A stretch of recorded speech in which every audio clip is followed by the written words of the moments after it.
ഒരു മുംബൈയിൽ സ്റ്റാലിനെ മര്യാദ പഠിപ്പിക്കാനായിട്ട് ഔതക്കുട്ടിയും തുനിഞ്ഞിറങ്ങുകയാണ് എന്ന് കാണാനായിട്ട് സാധിക്കും പ്രേക്ഷകരെ.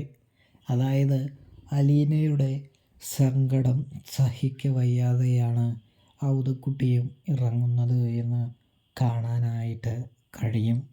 ഔതക്കുട്ടിയാണെങ്കിൽ അലീനയോട് പറയുന്നുണ്ട്, മോളെ സങ്കടാവസ്ഥയൊക്കെ മാറുമെന്നേ, നമുക്ക് എന്തെങ്കിലുമൊക്കെ ചെയ്ത് അവനെ മാറ്റിയെടുക്കാമെന്നേ എന്ന് പറയുന്നത് കാണാൻ കഴിയൂട്ടോ. ഇതേ സമയം പപ്പ മാറില്ല വല്യപ്പച്ച എന്ന് അലീന പറയാണ്.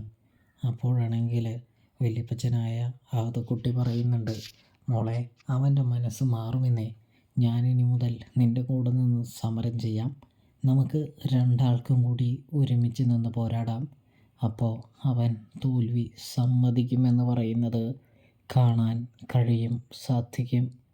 ഇതേ സമയമാണെങ്കിൽ നമ്മുടെ അലീനയും ഔതക്കുട്ടിയും ഒരേപോലെ നിരാഹാര സമരമെടുക്കാൻ പോവുകയാണ്.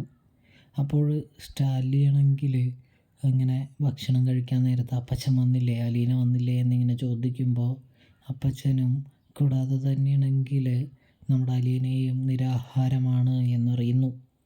അപ്പോൾ നമ്മുടെ ഔതക്കുട്ടിയെ ഓടിച്ചു വിടാനുള്ള ശ്രമം നടത്തുന്നു. കാരണം അലീനയെ ഇനിയും പിരികേറ്റി കഴിഞ്ഞാൽ പ്രശ്നമാകുമെന്ന് സ്റ്റാലിനറിയാം. അതുകൊണ്ട് ഓടിച്ചു വിടാനായിട്ട് ശ്രമിക്കാൻ കേട്ടോ.